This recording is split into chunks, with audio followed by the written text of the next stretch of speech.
po yung takway na hinimay natin. Ayan. Yung kalahati po, hinara ko naman po kasi baka hindi kakainin yung lulutuin natin ito. Ako lang yung kakain.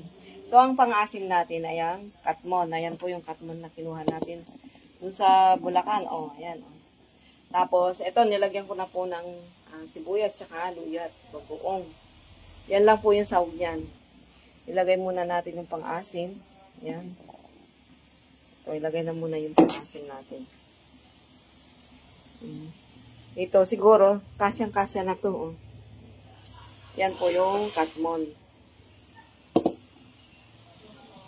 Ito, hindi ko nalalagay ito kasi parang maasim na yung nilagay natin. Yan, ang nilagay natin, katmon po yung lalagay natin sa ating takway.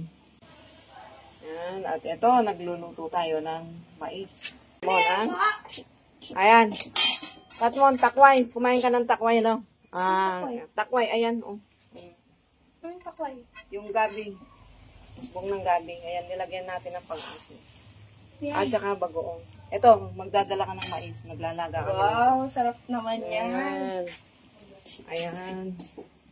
Ito, yung takway.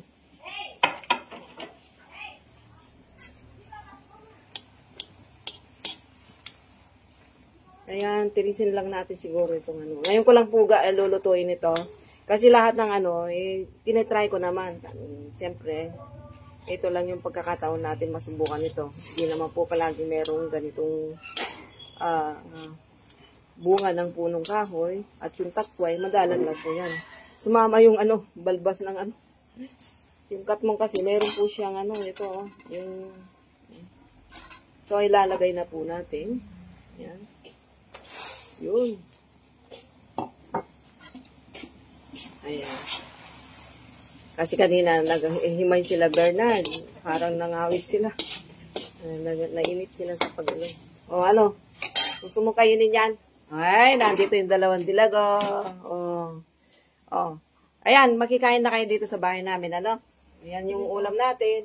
Yung takway na may katmon. Wow. Ang sarap. Uy, kakainin niyo? Siyempre, luto mo yan. Masarap na, Ayan, paluto na po yung ating takway na may katmon. At may bagoong.